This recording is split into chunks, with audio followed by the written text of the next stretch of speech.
You know how sometimes the smallest changes can make the Yeah, biggest difference? It's like making 1% improvements that, over time, lead to massive results. right? Kind of like compound interest, but with habits. Exactly. That's what James Clear talks about in Atomic Habits. He calls habits the compound interest of self improvement. Mm-hmm. Tiny habits that, when repeated, lead to remarkable outcomes. So, how does that work exactly? I mean, how do small habits make such a big impact? Well, think about it this way: if you get 1% better each day after a Right. year, you're 37 times better than when you started. But if you get 1% worse each day, you'd practically decline to zero. Wow, that's crazy when you put it like that. So, those tiny changes really add up over time. Exactly. And he gives this great analogy about an ice cube sitting in a cold Okay. room. You raise the temperature 1 degree at a time, but nothing happens until it hits 32 degrees. Then suddenly it starts to melt. So, the idea is that habits need to cross a threshold before you see results? Yes, that's called the plateau of latent potential. We often expect progress to be linear, but in reality, it's the accumulation of small improvements that leads to significant change. I see. It's about being patient and sticking with it, even when you don't see immediate results. Makes sense.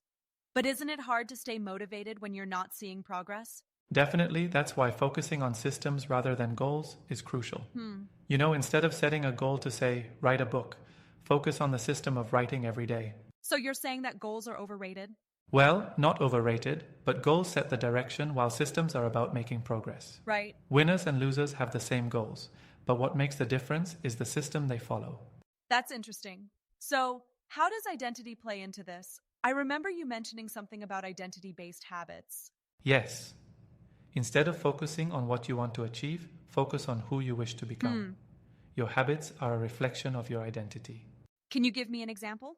Sure, instead of saying I want to quit smoking, you can say I'm not a smoker. Uh, It's a subtle shift, but it changes your self image and reinforces the habit change. so, by changing the identity, the habits follow? Exactly.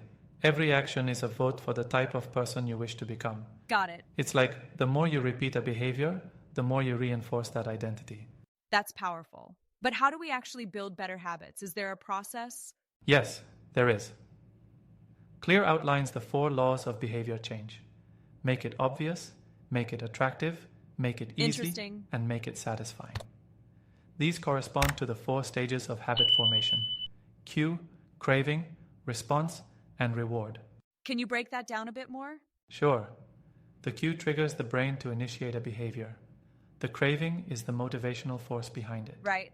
The response is the actual habit you perform, and the reward is the end goal. So, to build a good habit, we need to make the cues obvious and the rewards satisfying? Exactly. For example, to make a habit obvious, you can use implementation intentions or habit stacking. What's that? Implementation intentions are plans that specify when and where you'll perform a new habit. Habit stacking involves adding a new habit onto an Oh, I existing one. see. It's like saying, after I brew my morning coffee, I'll meditate for 2 minutes. That makes sense. It creates a clear cue for the new habit. Exactly. And making it attractive involves leveraging our natural desires and using techniques like temptation bundling, Right. pairing something you need to do with something you want to do. Gotcha. So, making it attractive involves our social environment too, right? Yes, absolutely. We tend to imitate the habits of those around us, especially the close, the many, and the Interesting. powerful. So, surrounding ourselves with people who have the habits we want helps us adopt them. So, if I want to start running, I should join a running group? Exactly. Being part of a group where the desired behavior is the norm makes it more attractive. Makes We are sense. wired to fit in and belong. But what about bad habits? Do we pick those up from our environment too? Unfortunately, yes. That's why changing our environment and the people we surround ourselves with can be crucial in breaking bad Right. habits. It's easier to build new habits in a new environment. This all seems interconnected: identity, environment, social influences. Exactly. And when we understand how these factors affect our habits, we can design strategies to change them for the better. Yeah, It's about taking control of the factors that are often shaping our behavior subconsciously. so it's not just about willpower after all? No, relying solely on willpower is a losing battle. Hmm. It's about designing an environment where good habits are the path of least resistance.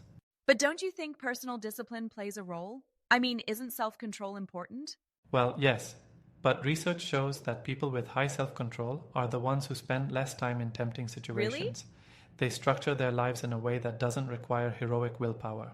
So you're saying that instead of relying on willpower, we should focus on changing our environment? Exactly. It's like you mentioned earlier. If you want to stop eating junk food, don't keep it in the house.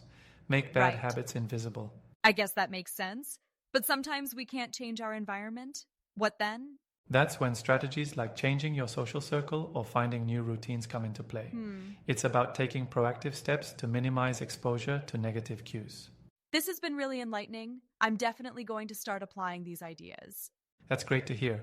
Remember, small changes can lead to big results over time. It's Absolutely. all about those atomic habits.